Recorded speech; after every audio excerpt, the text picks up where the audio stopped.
प्रिय आत्मन, सहज योग में आज तुलसी साहब का एक पद लेने जा रहे हैं। तुलसी साहब का जन्म 1763 ईस्वी में हुआ और 1843 ईस्वी तक तुलसी साहब उत्तर प्रदेश की धरती पर अपना गीत गुनगुनाते रहे। कहते हैं तुलसी साहब, कोई बूझे बूझनहार शब्द के सार को। शब्द का सार धर्म का सार है, धर्म का तत्व है, अध्यात्म का तत्व है। शब्द क्या है? ओंकार है, अनाहत नाद है, जो अस्तित्व का संगीत है, जो हमारी आत्मा में गूंज रहा है। अगर शब्द के सार को जान लो तो धर्म के सार को जान लेते हो। शब्द को जान लो तो कुछ भी जानने को बाकी नहीं रहता, और अगर शब्द को नहीं जाना तो धर्म को कुछ भी नहीं जाना। इसलिए तुलसी साहब शुरुआत ही साधना से कर रहे हैं। कोई बूझे बूझनहार, कोई बिरला संत शब्द के मर्म को जानता है, धर्म के मर्म को जानता है, आत्मा के मर्म को जानता है। कोई बूझे बूझनहार, इसलिए इतना आसान नहीं है। बहुत थोड़े से संत हैं जो ओंकार को तत्वतः जानते हैं, ओंकार को अनुभव के द्वारा जानते हैं, और ओंकार के 21 आयाम हैं। उन 21 आयामों को जानना इतना आसान नहीं है। इसके लिए ओशो धारा ने 21 आध्यात्मिक तल के कार्यक्रम निर्मित किए हैं, ताकि सभी आयामों से तुम परिचित हो सको, अनुभव कर सको, और उनके द्वारा परम पद की यात्रा पर चल सको। कोई बूझे बूझनहार, जिसके लिए कबीर साहब कहते हैं, गुरुबिन माला फेरता और गुरुबिन करता दान, गुरुबिन सब निष्फल गया, बूझो वेद पुराण। असली बात है कि कोई सद्गुरु जीवन में आ जाए तभी तुम समझ पाते हो। बिना सद्गुरु के धर्म के मर्म को समझना, शब्द के मर्म को समझना आसान नहीं है। गुरुबिन माला फेरता, लोग माला फेरते हैं, अपने अपने ढंग से माला फेरते हैं। नहीं, माला फेरने में कोई दिक्कत नहीं है, लेकिन सद्गुरु से समझो कि माला कैसे फेरना है।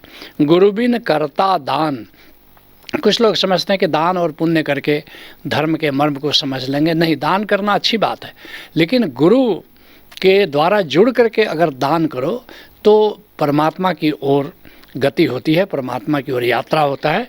क्योंकि वास्तव में दान के पीछे प्रेम होना चाहिए, दान के पीछे अहंकार नहीं होना चाहिए। गुरुबिन सब निष्फल गया, बूझो वेद पुराण। कुछ लोग वेद का अध्ययन करते हैं, पुराण का अध्ययन करते हैं, ग्रंथों का अध्ययन करते हैं। अच्छी बात है, अध्ययन करना अच्छी बात है, लेकिन वास्तव में वेद में क्या देखना है, पुराण में क्या देखना है, जब तक सद्गुरु नहीं बताएगा तब तक आदमी वेद और पुराण पढ़ने के बाद भी तत्व से चूक जाएगा। कहते हैं तुलसी साहब, कोई बूझे बूझनहार शब्द के सार को। असली बात शब्द को समझना है, सार शब्द को समझना है, और सार शब्द ही धर्म का सार है। सार शब्द क्या है? या जो ओंकार है, हमारी आत्मा का जो प्रकाश है, हमारी आत्मा की जो गूंज है, ये अनाहत नाद जो है, बस वही शब्द का सार है। जिसके लिए तुलसी साहब अन्यत्र कहते हैं, जग जग कहते जुग भय जगा न एको बार। सारे संत आते हैं, हमें जगाने की कोशिश करते हैं, जागो जागो, मूर्छा और बेहोशी को तोड़ो, लेकिन कोई जगता नहीं है जल्दी। जगा न एको बार सार कहो कैसे पावे। और जब तक कोई जागे नहीं अपनी आत्मा के प्रति, अपने चैतन्य के प्रति, अपने बोध के प्रति, तब तक बताओ धर्म के सार को कोई कैसे समझेगा। सोवत जुग जुग भय संत बिना कौन जगावे। युगों युगों से हम सो रहे हैं, जन्मों जन्मों से सो रहे हैं, लेकिन जब तक संत जीवन में नहीं आएगा तब तक जागरण की बेला नहीं आती। कहते हैं तुलसी साहब, सतगुरु संध शब्द में खोले। यह तो सद्गुरु अनुसंधान करता है और अपने शब्दों के द्वारा, अपने उपदेश के द्वारा, अपने प्रामाणिक वचन के द्वारा धर्म के सार को, धर्म के तत्व को खोलता है। वास्तव में शब्द के दो अर्थ हैं, एक तो हुआ ओंकार, और दूसरा ओंकार से जुड़ करके जो वाणी निकलती है संत की, उसको भी शब्द कहते हैं। इसलिए कहते हैं सतगुरु संध। सतगुरु संध मतलब अनुसंधान करके, और शब्द में खोले मतलब प्रामाणिक वचन में खोले। क्योंकि जो शब्द को नहीं जानता, जो शब्द से जुड़ करके वाणी को नहीं बोलता, उसकी वाणी को शब्द नहीं कहा जा सकता। जिसके लिए सुंदरदास कहते हैं, सांचो उपदेश देत। और सांचो उपदेश क्या है? जो सत्य नाम से जुड़ करके जो उपदेश देता है, जिस उपदेश में ओंकार का मर्म हो वही सांचो उपदेश है। और भली भांति सीख देत और समता सुबुद्धि देत कुमति हरत है। ये संत का काम है, ये सद्गुरु का काम है। भली भांति सीख देत, शिष्य को ठीक से मार्ग दिखलाता है और समता, ऐसा मार्ग दिखलाता है जिसे समत्व आए, सुबुद्धि आए और कुमति हरत है। यह जो कुमति है, जो दुर्बुद्धि है, ये जो अहंकार में जो लोग रहते हैं, जीते हैं, उस अहंकार से निरहंकारिता की ओर जो उपदेश ले जाए, जो अहंकार से ओंकार की ओर जो उपदेश ले जाए, वही हमारी कुमति को हर सकता है। कहते हैं तुलसी साहब, सतगुरु संत शब्द में खोले और बोले वचन पुकार। न केवल अनुसंधान करके आध्यात्मिक रहस्यों को खोलता है, बल्कि बार बार लोगों को पुकारता है कि आओ और इस सत्य नाम को जानो, सार शब्द को जानो। जिसके लिए पलटू साहब कहते हैं, एक न भूला दुई न भूला, भूला सब संसार। एक भूला हो तो कहा जाए कि चलो एक दो भूले हैं, सारा संसार भूला हुआ है, कोई भी जागता नहीं है, कोई भी सार शब्द के प्रति उत्सुक जल्दी नहीं हो पाता।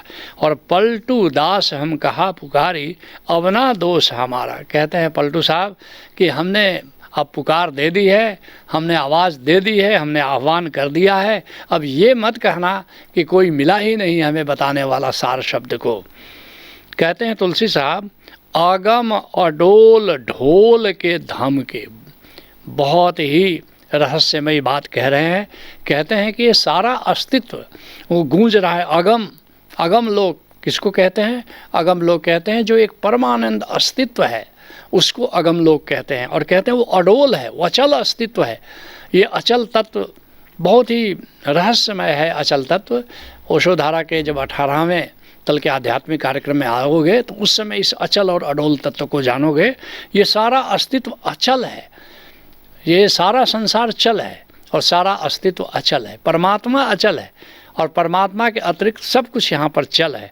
अगम अडोल ढोल के धम के, और ढोल बज रहा है, बाजत अनहद ढोल रे तो है पिया मिलेंगे, ऐसा कबीर साहब कहते हैं। एक ढोल बज रहा है, जो ओंकार में अनाहत नाद हो रहा है, बस उसी की ओर इशारा कर रहे हैं। अगम अडोल ढोल के धम के, एक ढोल बज रहा है, निरंतर एक गूंज हो रही है, जिसके लिए मीरा कहती है गूंज सुनो दिन राती, ऐसा बज रहा है। जिसके लिए चरणदास कहते हैं, है कोई जाने भेद हमारा। कहते हैं कि कोई जान सकता है कि जो हमने भेद जाना है उस बारे में कोई बता सकता है कि हमने कौन सा रहस्य जाना। और सब हम में हम सबके माही, अद्भुत बात कहते हैं। जल में कुंभ, कुंभ में जल है, इसकी बात कर रहे हैं कि सब हम में, मैं इतना विराट हूँ, मेरी चेतना इतनी विराट है कि सारा अस्तित्व इसमें समा जाए। और हम सबके माही, और हमारी ही चेतना सबके भीतर मौजूद है। मैं व्यापक, मैं न्यारा, मैं सर्वव्यापी हूँ और मैं न्यारा भी हूँ। जीव की तरह मैं न्यारा हूँ, लेकिन ब्रह्म की तरह मैं सबके भीतर हूँ, क्योंकि मैं देख पा रहा हूँ कि मेरा ही विस्तार पूरे अस्तित्व में है और पूरा अस्तित्व भी मेरे घट में समाया हुआ है। मैं व्यापक, मैं न्यारा, और हम अडोल, और हम डोलत निष्दिन। अजीब बात कह रहे हैं कि हम अडोल हैं, हमारे भीतर अचल आत्मा मौजूद है और हम डोलत निष्दिन, लेकिन शरीर की तरह, मन की तरह हम रात दिन डोलते भी हैं। हम दोनों हैं, अडोल भी हैं, डोल भी है। सच कहो तो ये जीव जो है डोल और अडोल, चल और अचल, जड़ और चेतन दोनों का संगम है। और हम सूक्ष्म, हम भारा, कहते हैं हम चेतन भी है और हम जड़ भी हैं, दोनों हैं। आत्मा की तरह हम चैतन्य हैं और शरीर की तरह, मन की तरह हम जड़ हैं। कहते हैं तुलसी साहब, कहते हेला मार, अगम अडोल ढोल के धम के, और कहते हेला मार। यह जो अस्तित्व की गूंज है, इसके बारे में सारे संत आह्वान दे रहे हैं कि आओ हम तुम्हें बताते हैं इसके रहस्य को। जिसके लिए गरीबदास हरियाणा के संत हुए, कहते हैं सदगुरु ने दिया हेला रे तुम सुनियो संत सुजान। सुनो सुजान संतो, सदगुरु तुम्हें पुकार दे रहा है। और जन्म बहुतेरे होंगे मानुष जन्म दुहेला रे। मनुष्य का जन्म बड़ा दुर्लभ है। दास गरीब कहे सुनो संतो शब्द गुरु चित चेला रे। कहते हैं सुनो संतो, यह जो शब्द है, ये जो ओंकार है, यही गुरु है और चित्त चेला रे। और हमारा जो मन है, हमारी जो चेतना है, यही शिष्य है। कहते हैं तुलसी साहब, सो सज्जन सूरे पूरे हैं हीरे रतन जवाहर। लेकिन कौन संत पूर्ण है? सो सज्जन सूरे पूरे हैं, वह शूरवीर है। संत शूरवीर भी होता है और पूरा खजाने से भरा हुआ है, जिसके लिए कबीर साहब कहते हैं ध्वजा फरक के शून्य में एक पताका फहरा रही है, गोविंद की पताका लहरा रही है निराकार में, हमारे भीतर शून्य में। और बाजे अनहद दूर, और उस निराकार में निरंतर अनाहत नाद गूंज रहा है।